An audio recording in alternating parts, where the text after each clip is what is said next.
وہ ایک صاحب نے ہمارے محلے میں گھر بنایا, گھر میں داخل ہونے سے پہلے انتقال ہو گیا. میں پہلے جہاں رہا کرتا تھا, اور اللہ کی قدرت, جس دن شفٹ ہونا تھا ان کو اٹیک ہوا, مر گئے وہ. لوگ افسوس کر رہے ہیں یار ایک ہفتہ رہنا ہی نصیب ہو جاتا. تو میں کہہ رہا تھا ایک ہفتہ رہ کے بھی مر جاتے تو انجام تو وہی ہونا تھا جو ایک ہفتہ پہلے مر کے ہوا. لوگ اس پہ افسوس کرتے ہیں, پاگلوں والی باتیں ہیں.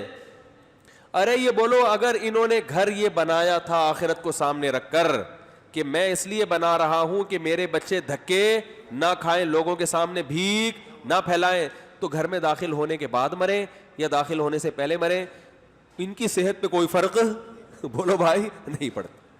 اور اگر اپنے لیے بنایا تھا میں میرا گھر, تو واقعی بہت برا ہوا, کاش کچھ دن اس میں رہنے کا فائدہ اٹھا لیتے. بات میرا خیال ہے سمجھ میں پھر بھی نہیں آئے گی, بہت مشکل ہے سمجھانا آج کے زمانے میں بات. میرا گلا بہت زیادہ بیٹھا ہوا ہے, میں بڑی مشکل سے آج تقریر کر رہا ہوں. تو مؤذن صاحب ذرا 5-10 منٹ ٹھہر جائیں یار, یہ بات تاکہ اور یہ سمجھ میں آ گئی جو میں کہنا چاہ رہا ہوں. یہ لوگ کہتے ہیں نا ہائے ہائے گھر کے بارے میں, تو اور میں نے اکثر موتیں دیکھی, یہ گھر بن کے تیار ہوتا ہے اور مر جاتے ہیں. یہ میں نے بہت دیکھا ہے, شاید اللہ تعالیٰ عبرت کے لیے مار دیتے ہیں کہ یار جس چیز پہ سب سے زیادہ پیسہ لگائے نا اسی میں رہنا نصیب نہیں ہوگا. یہ میں نے بہت دیکھا ہے, ادھر گھر بہترین بنایا, اکثر لوگوں کو دیکھا ہے گھر میں تعمیراتی کام کیا, اوپر کا پورشن بنایا اور تھوڑے دن میں انتقال ہو گیا. رہنا بہت کم لوگوں کو نصیب ہوتا ہے.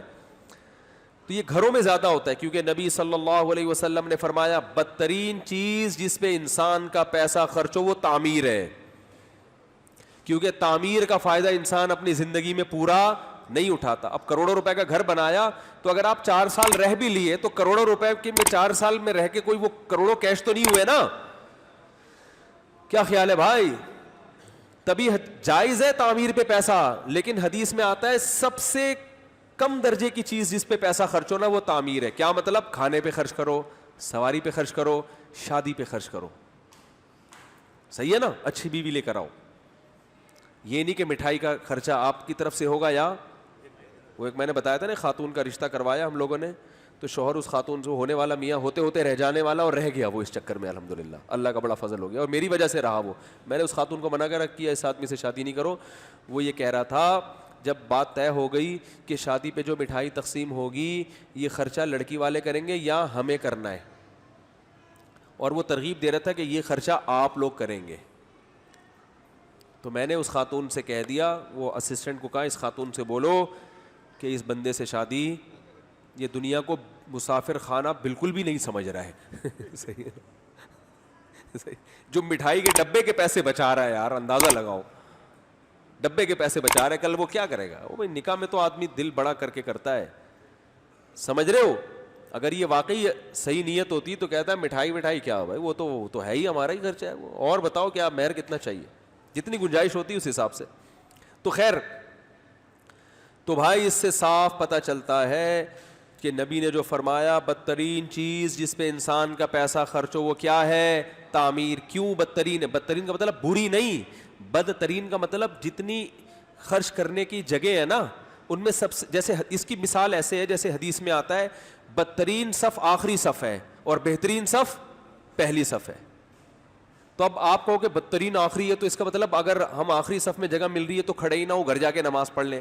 نہ, بدترین کا مطلب جو درجات ہے نا, نماز میں سب سے پہلے پہلی صف ہے, پھر دوسری, پھر تیسری, جو آخری ہے وہ ان کی نسبت سب سے کیا ہے؟ بدتر. یعنی اس میں مجبوری میں تو آخر میں آ کے کھڑے ہو جاؤ, لیکن کوشش ہو کہ سب سے پہلی, وہاں نہ ملے تو دوسری میں آؤ, وہاں نہ ملے تو تیسری میں, بہت ہی مجبوری ہو تو آخر میں. بالکل اس حدیث کا مطلب صحیح حدیث ہے بخاری مسلم کی کہ بدترین چیز جس پہ انسان کا پیسہ خرچ ہو وہ کیا ہے؟ تعمیر, کنسٹرکشن کا جو کام جسے ہم کہتے ہیں, سیمنٹ بجری کا کام, سریے کا کام.